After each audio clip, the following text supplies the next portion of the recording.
raw and real griefy moment. Excuse the hair and no makeup, but I'm going to give you an example of a grief bomb and the way that my relationship with grief has completely changed through this work.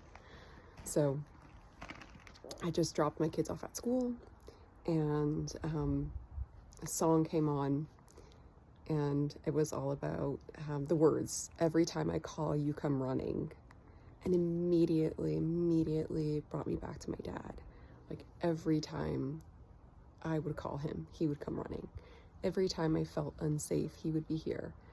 Every time I woke up in the middle of the night and just felt like things were too much, he message me back immediately. He would show up at my door.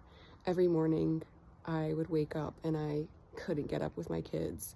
He would show up at my door and take them to school, make them breakfast. So, like, all the amazing things. And I don't have that anymore in the traditional sense. But I can hold that sweet appreciation and gratitude for it, because I know most people don't get that. Like, I know how lucky I am. I get it. And if you're there watching, like, oh, well, at least you had, all of that, and you're so lucky, and you had all those years with him. Because I get comments like that, and I get it, and I know where that's coming from. I wish everyone had a dad like me.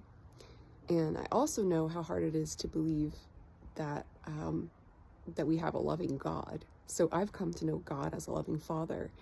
And if he is even, which I know he's much more, but I'm like, even if he's like, half of how my dad was with me here on this earth, and he's a really good God, but I know he's so much more.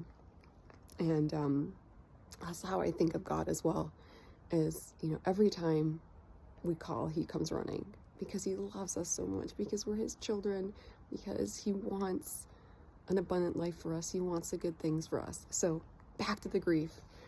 I had a huge grief bomb in the car. In the past, I would run from it. I would repress it. I would hold it in because it felt uncomfortable, and it was scary. And it's like, I just want to avoid the pain, right? Like, it makes sense.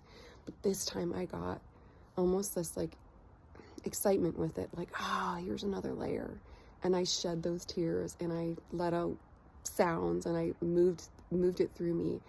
And it was so relieving. And that's what building a relationship with grief does. It heals you.